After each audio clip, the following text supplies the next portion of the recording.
Ja som Barbora, som psychologička a vlastne pracujem s deťmi. A prečo som sa rozhodla práve pre prácu s deťmi, ktoré niekoho stratili? Asi nemám jeden taký nejaký zážitok alebo jednu takú nejakú skúsenosť, že prečo.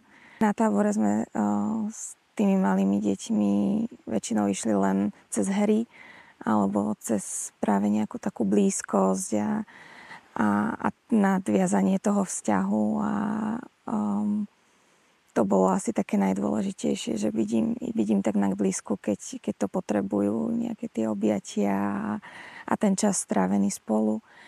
A počas workshopov to išlo naozaj najmä cez takú hru a cez možno aj také tie príbehy, ktoré si oni vedeli predstaviť. A práve cez to sme sa postupne tak dostávali možno hlbšie aj k tým ich stratám a tým, čo oni prežívajú. A potom sme sa tak snažili nejako napojiť na to a pretaviť to do nejakého či už kreslenia alebo vyrábania z hliny alebo malovania prstovými farbami.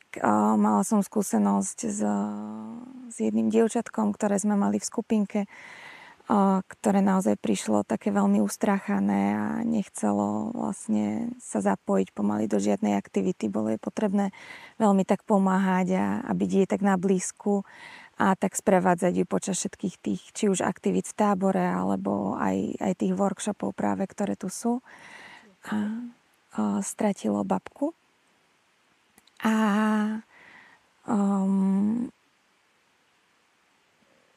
A bolo naozaj také dôležité, ako keby byť s ňou, nadviazať ten kontakt a postupne ju tak sprevádzať cez tie aktivity. Pamätám si, že prvá kresba bola veľmi taká ťažká a kým sme sa ako keby dostali do toho procesu, tak to trvalo nejaký čas. A potom tak postupne, ako išiel týždeň, tak ona sa tak viacej otvárala a aj viacej nám povedala o tom, čím žije a ako sa to deje u nej doma a čím si prechádza.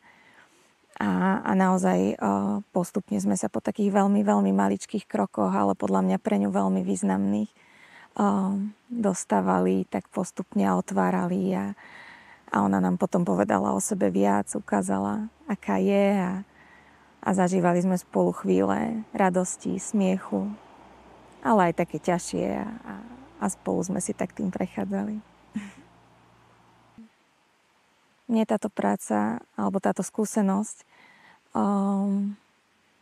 dáva naozaj takú veľkú silu, že bolo to naozaj veľmi také intenzívne a vnímam, že tie deti, s ktorými som mala možnosť sa rozprávať alebo byť v nejakom tomto kontakte, že naozaj sú takým povzbudením pre mňa a keď vidím, ako do toho idú naplno a ako sa snažia, ako chcú, tak je to naozaj veľmi také povzbudzujúce.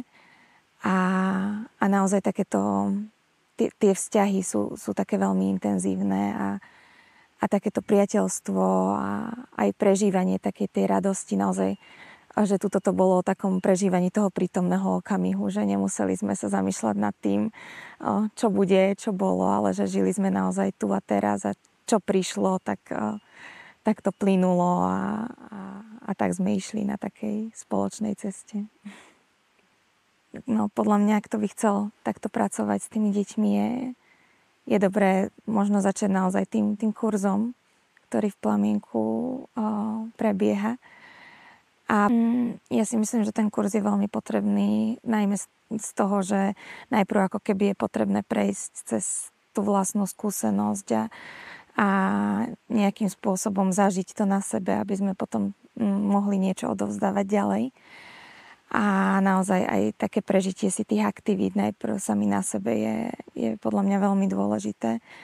A dáva to potom naozaj taký ten vnútorný zážitok a mali sme, alebo ja osobne som potom mala možnosť aspoň trošku lepšie porozumieť tomu, čím si prechádzajú tie deti, keď sme tie aktivity potom robili s nimi.